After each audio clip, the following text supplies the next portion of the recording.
Today I wanted to talk about the growth of the web in specific areas, as well as areas that were use the web or popular for the web. I think the number one that comes to me is probably more of an e-commerce side of things.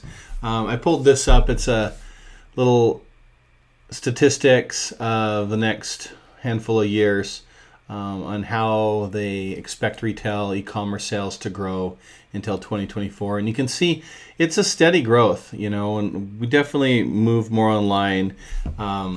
It kind of brings to mind Amazon. I think they're obviously the king of e-commerce, retail e-commerce, how we all utilize this and buy Prime memberships and watch video through it or what have you. But e-commerce can be, all kinds of stuff. If it's Netflix online or subscribing to different services, online, whatever that might be. It's been really crazy to watch that grow. And again, you can see that it's only going to continue to grow as we move along. Another really common thing that we've all moved to is the movement over to smartphones. And you can see this little graph here I ran across. It's a couple years old.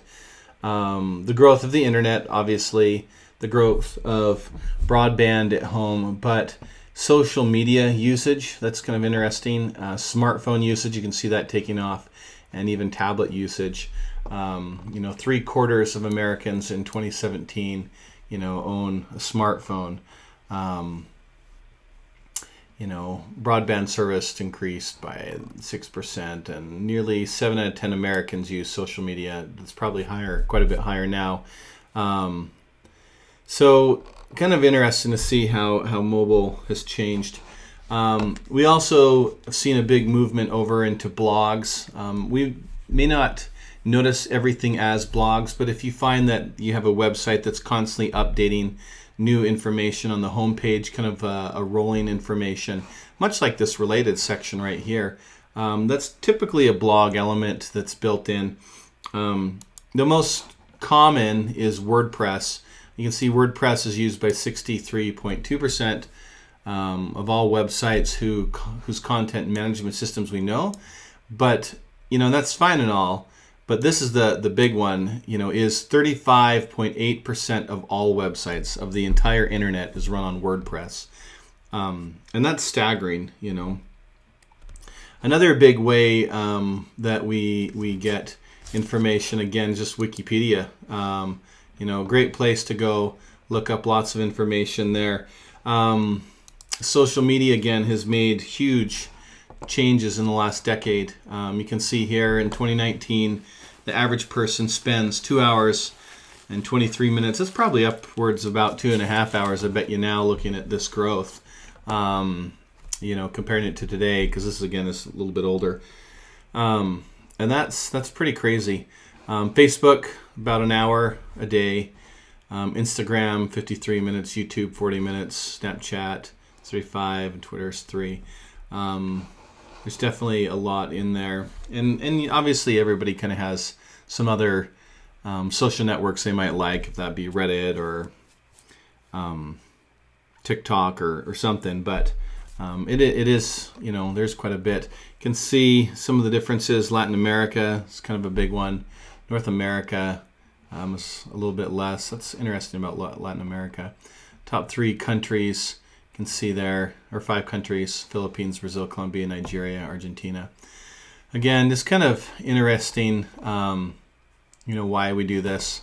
Stay up to date, stay in touch with friends, lots of different things. Another big thing that's been changing over the years is cloud computing. Cloud computing, if you're not familiar with that term, it's just a way that we interact with our data that's stored not on our own device always, but on the cloud. So, for example, you might have a phone that as you take a picture, it uploads those photos to the cloud for you to use there. You might log into Google Docs and use their document, doc service on there and save your docs on there. So things like that, it's made a big change as far as online computing goes and saving our data that way. We've also seen a big movement over to podcasts. I pulled this up from Apple's podcasts.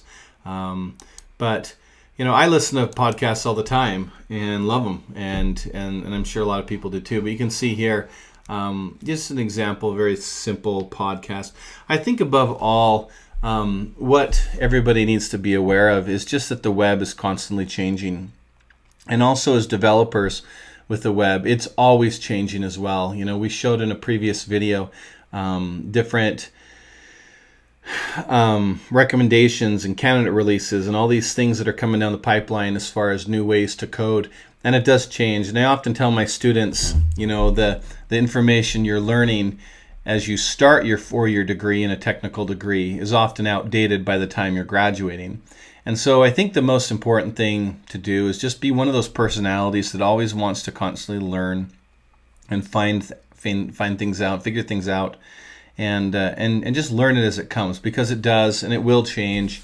And what we know as the web now, 10 years from now, will be significantly different than it is right now. And again, it's good change, without question. So,